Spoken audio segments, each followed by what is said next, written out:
Intro, let's go with another flow. Ain't your average entertainment show.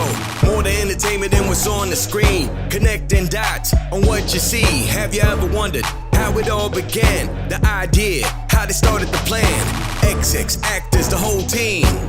Mad props to those behind the scene. Why did the person get into the biz? Something inside when they were a kid. Who helped them out when they wanted to quit? What about the fam that gave them rocks to kick? How all the haters, they left shaming alone. Find out in the entertainment zone with Paul Amadeus Lane. It's a real thing. Intro, let's go with another flow. Ain't your average entertainment show. More than entertainment than what's on the screen. Connecting dots on what you see.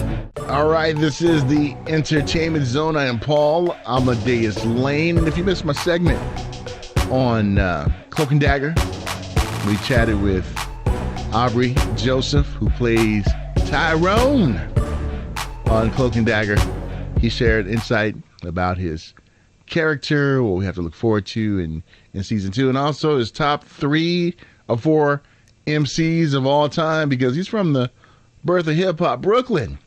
So now, here on ABC News Radio, KMET, and Hollywood News Source, YouTube live stream, we are going to chat with the other star of the show, Olivia Holt. And you know, Olivia plays Dagger. And one thing about Olivia's character is that you see in season 1 that she goes through a lot.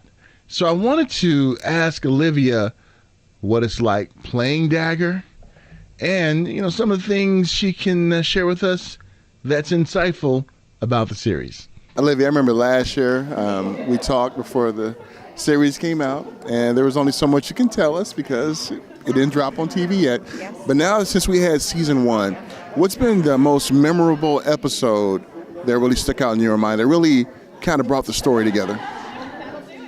It's a really good question. I mean, maybe episode, I believe it was 4, where Tandy and Tyrone had a real conversation in the church about what it's like to be in both of their positions. And I have never, and I might be wrong, but I have never seen on television a conversation between a young white female and a young black male have this conversation about what it's like to be in both of their positions in this day and age and in this world that is so critical and opinionated. And unfortunately, that's just the world we live in, so take it as it is, but what are we going to do about it? And I think that episode helps answer that question. And that's one thing I really liked about the series, is because sometimes, no matter what race we are, we tend to be kind of myopic to the challenges that people go through.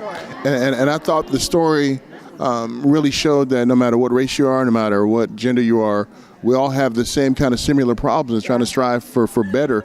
And I think your character really just showed the redemption aspect of it. Thank you. Yeah, I agree. I mean, I honestly, I give mega kudos to our writers just because they really have created amazing storytelling in that way and have showcased real characters. Yes, they have powers. Yes, they're superheroes. But at the end of the day, they're still kids and they're still fighting for what they feel like is most important to them in this time and in this, in this generation. And one thing I like about your character, too, is that, you're sweet, you're nice, you're lovable. But if somebody crossed you, they better watch out. You don't mess with Tandy Bowen. You don't. I'm scared of her sometimes. I'll read some of these episodes and I'm like, guys, this is really scary. She's just a kid. I don't know about you, but did you enjoy her answers? I mean, it just showed the realness of Olivia's character, Tandy Bowen. Just, there's so much more than just what we see on camera, on screen, and I'm happy to be able to talk to these wonderful actors about the experience. Now, there was one particular episode that stood out in my mind that I really wanted to ask Olivia about, because you can tell on the screen there was some raw emotion there, and notice what she had to say about it. When you were stuck in this, I don't want to say the phantom zone or something, but you didn't want to leave because you kept getting a phone call from your father. Oh, sure, right. And talk about just what you had to do to really conjure up those emotions, because that was real.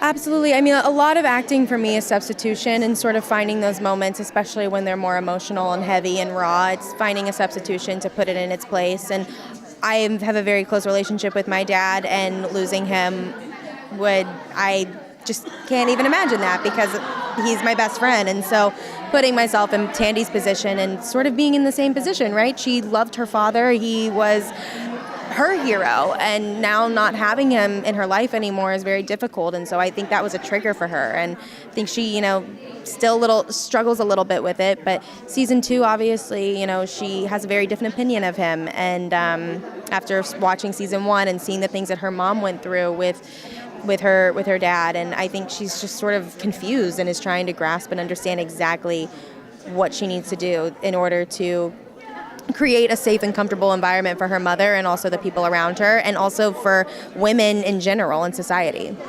Now, some of you who have seen that episode, you felt what she was talking about. And again, if you haven't watched season 1, you can binge watch on Hulu. Season 2 drops later on this week. You don't want to miss that.